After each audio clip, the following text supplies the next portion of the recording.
Moi, je suis Patrice Lagier et je suis un des bénévoles dans l'équipe du court-métrage.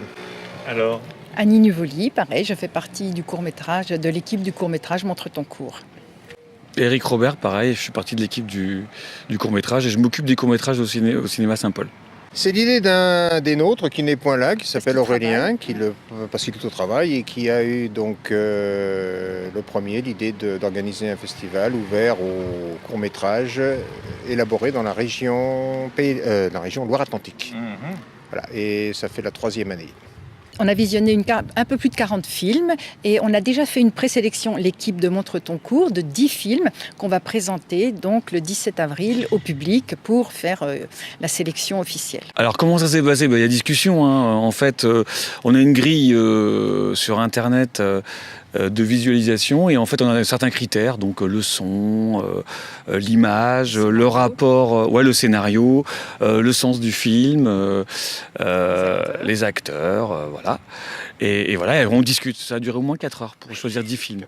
On n'est pas tous toujours d'accord, mais c'est ça qui est chouette. C'est qu'il y a je trouve que c'est... C'est le public qui choisira. Oui, mais pour le moment, nous, on a fait une sélection avec des notes. Donc, il y en a un qui est en tête. Pour les bénévoles. Pour les bénévoles, c'est ça. Il y a un prix des bénévoles. Il y a eu un prix des bénévoles samedi dernier avec la désignation effectivement d'un trio gagnant que je ne vous donnerai pas. Vous êtes comme Et je suis comme ça. Et quant à la séance du vendredi 19 mai, à 19h07, l'entrée et la projection des films à 20h07. Vous voyez l'allusion ?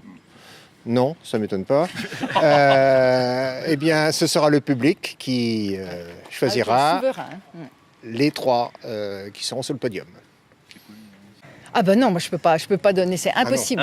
Impossible. Mais effectivement, il y en a un que je préfère vraiment, mais on n'était absolument pas d'accord.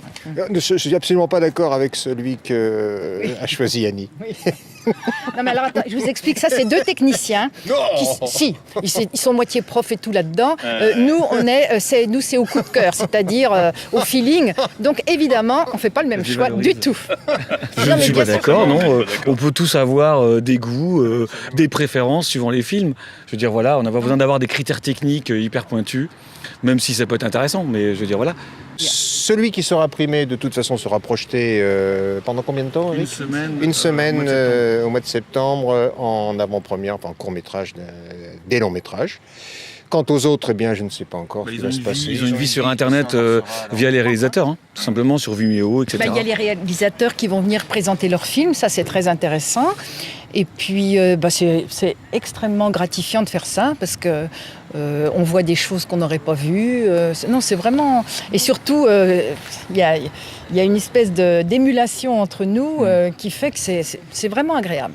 Ouais, si. Et l'objectif en fait de ce festival, c'est de rendre visibles des films amateurs avertis de la région. Ça, c'est super important. Qui vivent, c'est quand même chouette de voir son film sur un grand écran, quoi. Qui reste sur Vimeo en petit lien là. D'accord. Voilà. Et donc ça, c'est chouette. Sur 3 ans, on a reçu environ une centaine de films, ce qui montre qu'il y a de la production dans la région. Et c'est pas forcément de la production faite par des associations d'audiovisuel. Il y a aussi des gens qui bidouillent dans leur coin et qui font des choses très très intéressantes. Et ça, c'est bien. On peut au moins montrer qu'il y a de la production.